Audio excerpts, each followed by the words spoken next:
हरिः ओम्। श्रीमद्वाल्मीकीरामायणे अयोध्याकाण्डे ४ सर्गः। सीता, राम और लक्ष्मण का दशरथ की परिक्रमा करके कौसल्या आदि को प्रणाम करना, सुमित्रा का लक्ष्मण को उपदेश, सीता सहित श्री राम और लक्ष्मण का रथ में बैठकर वन की ओर प्रस्थान, पूर्ववासियों तथा रानियों सहित महाराज दशरथ की शोकाकुल अवस्था। अथ रामश्च सीता च लक्ष्मणश्च कृताञ्जलिः उपसंगृह्य राजानं चक्रुर्दीना प्रदक्षिणम। तदनंतर राम, लक्ष्मण और सीता ने हाथ जोड़कर दीन भाव से राजा दशरथ के चरणों का स्पर्श करके उनकी दक्षिणावर्त परिक्रमा की। तंचापि समुनुज्ञाप्य धर्मज्ञः सह सीतया राघव शोक सम्मूढ़ो जननीमभ्यवादयत्। उनसे विदा लेकर सीता सहित धर्मज्ञ रघुनाथ जी ने माता का कष्ट देखकर शोक से व्याकुल हो उनके चरणों में प्रणाम किया। अन्वक्षं लक्ष्मणो भ्रातुः कौसल्यामभ्यवादयत् अपि मातुः सुमित्राया जग्राह चरणौ पुनः। श्री राम के बाद लक्ष्मण ने भी पहले माता कौसल्या को प्रणाम किया, फिर अपनी माता सुमित्रा के भी दोनों पैर पकड़े। तं वन्दमानं रुदती माता सौमित्रिमब्रवीत् हितकामा महाबाहुं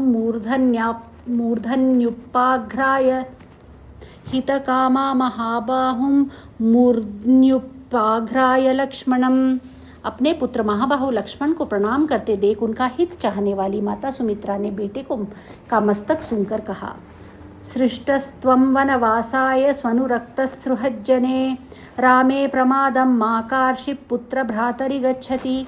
वत्स, तुम अपने सुहृद श्री राम के परम अनुरागी हो, इसलिए मैं तुम्हें वनवास के लिए विदा करती हूँ। अपने बड़े भाई के वन में इधर उधर जाते समय तुम उनकी सेवा में कभी प्रमाद न करना। व्यसनी वा समृद्धो वा गतिरेष तवानघ एष लोके सतां धर्मो यज्ञेष्ठवशगो भवेत्। ये संकट में हो या समृद्धि में, यही तुम्हारी परम गति है। निष्पाप लक्ष्मण, संसार में सत्पुरुषों का यही धर्म है कि सर्वदा अपने बड़े भाई की आज्ञा के अधीन रहें। इदं हि वृत्तमुचितं कुलस्यास्य सनातनं दानं दीक्षा च यज्ञेषु तनुत्यागो मृधेषु ही। दान देना, यज्ञ में दीक्षा ग्रहण करना और युद्ध में शरीर त्यागना, यही इस कुल का उचित एवं सनातन आचार है। लक्ष्मणन्त्वेव मुक्त्वासौ संसिद्धं प्रिय राघवं सुमित्रा गच्छेति पुनः पुनरुवाच तम्। अपने पुत्र लक्ष्मण से ऐसा कहकर सुमित्रा ने वनवास के लिए निश्चित विचार रखने वाले सर्वप्रिय श्री रामचंद्र से कहा, बेटा जाओ जाओ, तुम्हारा मार्ग मंगलमय हो। इसके बाद वे लक्ष्मण से फिर बोली, रामं दशरथं विद्धिं मां विद्धि जनकात्मजाम् अयोध्यामटवीं विद्धि गच्छतात यथा सुखम्।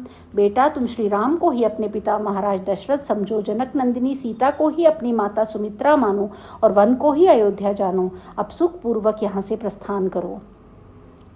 ततः सुमंत्र काकुस्थं प्राञ्जलिर्वाक्यमब्रवीत् विनीतो विनयज्ञश्च मातलीर्वासवं यथा। इसके बाद जैसे मातली इंद्र से कोई बात कहते हैं, उसी प्रकार विनय के ज्ञाता सुमंत्र ने ककुस्कुलभूषण श्री राम से विनय पूर्वक हाथ जोड़कर कहा, रथमारोह भद्रन्ते राजपुत्र महायशः क्षिप्रं त्वा प्रापयिष्यामि यत्र मां राम वक्ष्यसे। महायशस्वी श्री राजकुमार श्री राम, आपका कल्याण हो। आप इस रथ पर बैठिए, आप मुझसे जहाँ कहेंगे वहीं मैं शीघ्र आपको पहुँचा दूंगा। 14 ही वर्षाणि वस्तव्यानि वने त्वया तान्युपक्रमितव्यानि यानि देव्या प्रचोदितः।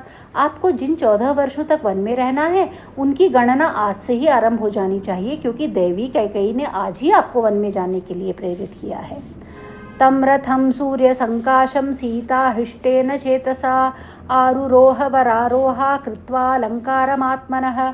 अब सुंदरी सीता अपने अंगों में उत्तम अलंकार धारण करके प्रसन्न चित्त से उस सूर्य के समान तेजस्वी रथ पर आरूढ़ हुई। वनवासं हि संख्याय वासांस्याभरणानि च भर्तारमनुगच्छन्त्यै सीतायैश्वशुरो ददौ। पति के साथ जाने वाली सीता के लिए उनके श्वशुर ने वनवास की वर्ष संख्या गिनकर उसके अनुसार ही वस्त्र और आभूषण दिए थे। तथैवायुध जातानि भ्रातृभ्यां कवचानि च रथोपस्थे प्रविन्यस्य सचर्म कठिनंचयत। इसी प्रकार महाराज ने दोनों भाई श्री राम और लक्ष्मण के लिए जो बहुत से अस्त्र शस्त्र और कवच प्रदान किए थे, उन्हें रथ के पिछले भाग में रखकर उन्होंने चमड़े से मड़ी हुई पिटारी और खंती या कुदारी भी उसी में रख दी। अथो ज्वलन संकाशम चामी कर विभूषितम तमारुरुह तमारुरुहतुस्तूर्णं भ्रातरौ राम लक्ष्मणौ। इसके बाद दोनों भाई श्री राम और लक्ष्मण उस अग्नि के समान दीप्तमान स्वर्ण भूषित रथ पर शीघ्र ही आरूढ़ हो गए। सीता तृतीयानारूढ़ान् दृष्ट्वा रथमचोदयत् सुमन्त्रसम्मतानश्वान् वायुवेगसमाञ्जवे। जिनमें सीता की संख्या तीसरी थी, उन श्री राम आदि को रथ पर आरूढ़ हुआ देख सारथी सुमंत्र ने रथ को आगे बढ़ाया। उसमें जुते हुए वायु के समान वेगशाली उत्तम घोड़ों को हाका। प्रयाते तु महारण्यं चिररात्राय राघवे बभूव नगरे मूर्छा बलमूर्छा जनस्य च। जब श्री रामचंद्र जी सुदीर्घ काल के लिए महान वन की ओर जाने लगे, उस समय समस्त पुरवासियों, सैनिकों तथा दर्शक रूप में आए हुए बाहरी लोगों को भी मूर्छा आ गई। तत्समाकुल संभ्रांतं मत्त संकुपितद्विपं हयसिंचित निर्घोषं पुरमासीन महास्वनम। उस समय सारी अयोध्या में महान कोलाहल मच गया।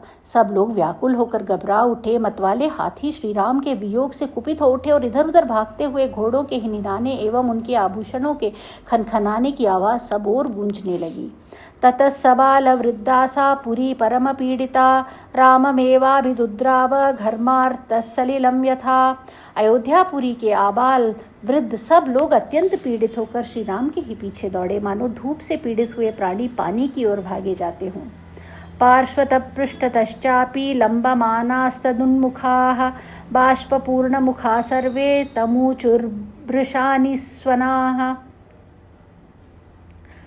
तमुचुर्भृशनिस्वनाः। उनमें से कुछ लोग रथ के पीछे और अगल बगल में लटक गए। सभी श्री राम के लिए उत्कंठित थे और सबके मुख पर आंसुओं की धारा बह रही थी। वे सबके सब उच्च स्वर से कहने लगे, संयच्छवाजिनां रश्मीन् सूतयाहि शनैः शनैः मुखं द्रक्ष्याम रामस्य दुर्दर्शं नो भविष्यति। सूत, घोड़ों की लगाम खींचो, रथ को धीरे धीरे ले चलो, हम श्री राम का मुख देखेंगे, क्योंकि अब इस मुख का दर्शन हम लोगों के लिए दुर्लभ हो जाएगा। आय संहृदयं नूनं राम मातुर संशयं यद्देवगर्भ प्रतिमे वनं याति न विद्यते। निश्चय ही श्री रामचंद्र जी की माता का हृदय लोहे का बना हुआ है, इसमें तनिक भी संशय नहीं है। तभी तो देव कुमार के समान तेजस्वी पुत्र के वन की ओर जाते समय फट नहीं जाता है। कृतकृत्या हि वैदेही छाये वानुगता पतिं न जहाति रता धर्मे मेरुमर्क प्रभा यथा। विदेह नंदिनी सीता कृतार्थ हो गई, क्योंकि वे पतिव्रत धर्म में तत्पर रहकर छाया की भांति पति के पीछे पीछे चली जा रही हैं। वे श्री राम का साथ उसी प्रकार नहीं छोड़ती हैं जैसे सूर्य की प्रभा मेरु पर्वत का त्याग नहीं करती। अहो लक्ष्मण सिद्धार्थ सततं प्रियवादिनं भ्रातरं देव संकाशं यस्वं परिचरिष्यसि। अहो लक्ष्मण, तुम भी कृतार्थ हो गए, क्योंकि तुम सदा प्रिय वचन बोलने वाले अपने देवतुल्य भाई की वन में सेवा करोगे। महत्तेषा हि ते बुद्धिर्रेष चाभ्युदयो महान एष स्वर्गस्य मार्गश्च यदेनमनुगच्छसि। तुम्हारी यह बुद्धि विशाल है, तुम्हारा यह महान अभ्युदय है और तुम्हारे लिए यह स्वर्ग का मार्ग मिल गया है, क्योंकि तुम श्री राम का अनुसरण कर रहे हो।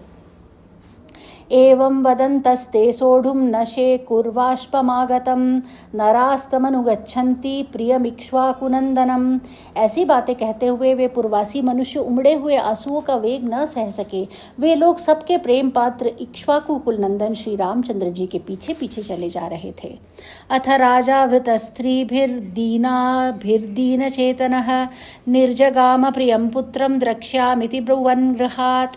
उसी समय दयनीय दर्शकों को प्राप्त हुई अपनी स्त्रियों से घिरे हुए राजा दशरथ अत्यंत दीन होकर मैं अपने प्यारे पुत्र श्री राम को देखूंगा, ऐसा कहते हुए महल से बाहर निकल आए। शुश्रुवे चाग्रतस्त्रीणां रुदतीनां महास्वनः यथा नादकरेणूनां बद्दे महति कुंजरे। उन्होंने अपने आगे रोती हुई स्त्रियों का महान आर्तनाद सुना। वह वैसा ही जान पड़ता था जैसे बड़े हाथी यूथपति के बांध लिए जाने पर हथिनियों का चित्कार सुनाई देता है। पिता हि राजा काकुस्थ श्रीमान सन्नस्तदा बभौ परिपूर्ण शशिकाले ग्रहेणोपप्लुतो यथा। उस समय श्री राम के पिता ककुस्वंशी श्रीमान राजा दशरथ उसी तरह खिन्न जान पड़ते थे जैसे पर्व के समय राहु से ग्रस्त होने पर पूर्ण चंद्रमा श्रीहीन प्रतीत होते हैं। स च श्रीमान् चिन्त्यात्मा रामो दशरथात्मजः सूतं संचोदयामास त्वरितं बाह्यतामिति। यह देख अचिंत्य स्वरूप दशरथ नंदन श्री राम भगवान राम ने सुमंत्र को प्रेरित करते हुए कहा, आप रथ को तेजी से चलाइए। रामो याहीति तं सूतं तिष्ठेति चिदनस्तथा उभयं नाशकत्सूतः कर्तुमध्वनिचोदितः। एक ओर श्री रामचंद्र जी सारथी से रथ हाँकने के लिए कहते थे और दूसरी ओर सारा जन समुदाय उन्हें ठहर जाने के लिए कहता था। इस प्रकार दुविधा में पड़कर सारथी सुमंत्र उस मार्ग पर दोनों में से कुछ न कर सके, न तो रथ को आगे बढ़ा सके और न सर्वथा रोक ही सके। निर्गच्छति महाबाहौ रामे पौरजनाश्रुभिः पतितैरभ्यवहितं प्रणनाशमहीरजः। महाबाहु श्री राम के नगर से निकलते समय पूर्ववासियों के नेत्रों से गिरे हुए आंसुओं द्वारा भीग कर धरती की उड़ती हुई धूल शांत हो गई। रुदिताश्रुपरिद्यूनं हाहाकृतमचेतनं प्रयाणे राघवस्यासीत् पुरं परमपीडितं। श्री रामचंद्र जी के प्रस्थान करते समय सारा नगर अत्यंत पीड़ित हो गया। सब रोने और आंसू बहाने लगे तथा सभी हाहाकार करते करते अचेत से हो गए। सुस्रावनयने श्रीणामस्रामाया ससंभवं मीनसंक्षोभचलितैः सलिलं पंकजैरिव। नारियों के नेत्रों से उसी तरह खेद जनित अश्रु झर रहे थे जैसे मछलियों के उछलने से हिले हुए कमलों द्वारा जलकणों की वर्षा होने लगती है। दृष्ट्वा तु नृपति श्रीमान् एकचित्तगतं पुरं निपपातैव दुःखेन कृत्तमूल इव द्रुमः। श्रीमान राजा दशरथ सारी अयोध्यापुरी के लोगों को एक सा व्याकुल चित्त देखकर अत्यंत दुख के कारण जड़ से कटे हुए वृक्ष की भांति भूमि पर गिर पड़े। ततो हलहला शब्दो जज्ञे रामस्य पृष्ठतः नराणां प्रेक्ष्य राजानं सीदन्तं वृषदुःखितम्। उस समय राजा को अत्यंत दुख में मग्न हो कष्ट पाते देख श्री राम के पीछे जाते हुए मनुष्यों का पुनः महान कोलाहल प्रकट हुआ। हारामेति जना केचिद् राममातेति चापरे अंतःपुर समृद्धं च क्रोशन्तं पर्यदेवयन्। अंतःपुर की रानियों के सहित राजा दशरथ को उच्च स्वर से विलाप करते देख कोई हा राम कहकर और कोई हा राम माता की पुकार मचाकर करुण क्रंदन करने लगे। अन्वीक्षमाणो रामस्तु विषण्णं भ्रान्तचेतसं राजानं मातरं चैव ददर्शानुगतौ पथि। उस समय श्री रामचंद्र जी ने पीछे घूमकर देखा तो उन्हें विषादग्रस्त तथा भ्रांत चित्त पिता दशरथ और दुख में डूबी हुई माता कौसल्या दोनों ही मार्ग पर अपने पीछे आते हुए दिखाई दिए। सबद्ध इव पाशेन किशोरो मातरं यथा धर्मपाशेन संयुक्त प्रकाशं नाभ्युदैक्षत। जैसे रस्सी में बंधा हुआ घोड़े का बच्चा अपनी माँ को नहीं देख पाता, उसी प्रकार धर्म के बंधन में बंधे हुए श्री रामचंद्र जी अपनी माता की ओर स्पष्ट रूप से ना देख सके। पदातिनौ च यानार्हा हव दुःखार्हौ सुखोचितौ पदातिनौ च यानार्हा वदुखार्हौ सुखोचितौ दृष्ट्वा संचोदयामास शीघ्रं याहिति सारथिम्। जो सवारी पर चलने योग्य, दुख भोगने के अयोग्य और सुख भोगने के ही योग्य थे, उन माता पिता को पैदल ही अपने पीछे पीछे आते देख श्री रामचंद्र जी ने सारथी को शीघ्र रथ हाँकने के लिए प्रेरित किया। नहि तत्पुरुष व्याघ्रो दुःखजं दर्शनं पितुः मातुश्च सहितुं शक्तस्तोत्रैर्नुन्न इव द्विपः। जैसे अंकुश से पीड़ित किया हुआ गजराज उस कष्ट को नहीं सहन कर पाता, उसी प्रकार पुरुष सिंह श्री राम के लिए माता पिता को इस दुखद अवस्था में देखना असह्य हो गया। प्रत्यगारमिवायान्ति सवत्सावत्स कारणात् बद्धवत्सा यथा धेनु राम माताभ्यधावत। जैसे बंधे हुए बछड़े वाली सवत्सा गौ शाम को घर की ओर लौटते समय बछड़े के स्नेह से दौड़ी चली आती है, उसी प्रकार श्री राम की माता कौसल्या उनकी ओर दौड़ी आ रही थीं। तथा रुदन्तीं कौसल्यां रथं तमनुधावतीं क्रोशन्तीं राम रामेति हासीते लक्ष्मणेति च राम लक्ष्मण सीतार्थं स्रवन्तीं वारिनेत्रजम् असकृत् प्रैक्षतस्तां नृत्यन् तीमिव मातरम। हा राम हा सीते हा लक्ष्मण की रट लगाती और रोती हुई कौसल्या उस रथ के पीछे दौड़ रही थी। वे श्री राम लक्ष्मण और सीता के लिए नेत्रों से आंसू बहा रही थी एवं इधर उधर नाचती चक्कर लगाती सी डोल रही थी। इस अवस्था में माता कौसल्या को श्री रामचंद्र जी ने बार बार देखा। तिष्ठेति राजा चुक्रोश याहि याहिति राघवः सुमंत्रस्य बभूवात्मा चक्रयोरिव चांतरा। राजा दशरथ चिल्लाकर कहते थे, सुमंत्र ठहरो, किंतु रामचंद्र जी कहते थे, आगे बढ़िए, शीघ्र आगे बढ़िए। उन दो प्रकार के आदेशों में पड़े हुए बेचारे सुमंत्र का मन उस समय दो पहियों के बीच में फंसे हुए मनुष्य का सा हो रहा था। नाश्रौषमिति राजानमुपालब्धोऽपि वक्षसि चिरं दुःखस्य पापिष्ठमिति रामस्तमब्रवीत्।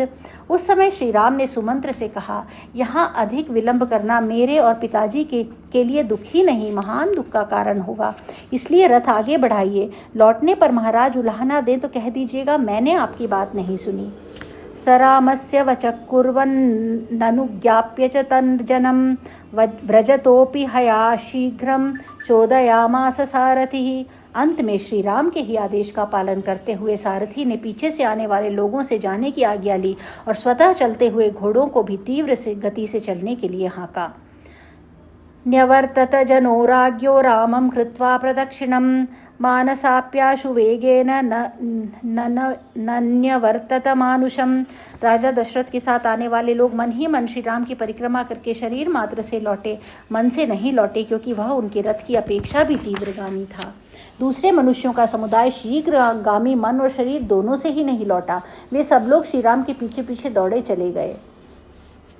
यामिच्छेत् पुनरायातं नैनं दूरमनुव्रजेत् इत्यमात्या महाराज मुचूर दशरथं वचः। इधर मंत्रियों ने राजा दशरथ से कहा, राजन, जिसके लिए यह इच्छा की जाए कि वह पुनः शीघ्र लौट आए, उसके पीछे दूर तक नहीं जाना चाहिए। तेषां वचः सर्वगुणोपपन्नः प्रस्विन्न गात्र प्रविषण्ण रूपः निशम्य राजा कृपणः सभार्यो व्यवस्थितस्तं सुतमीक्षमाणः। सर्वगुण संपन्न राजा दशरथ का शरीर पसीने से भीग रहा था। वे विषाद के मूर्तिमान स्वरूप जान पड़ते थे। अपने मंत्रियों की उपर्युक्त बात सुनकर वे वहीं खड़े हो गए और रानियों सहित अत्यंत दीन भाव से पुत्र की ओर देखने लगे।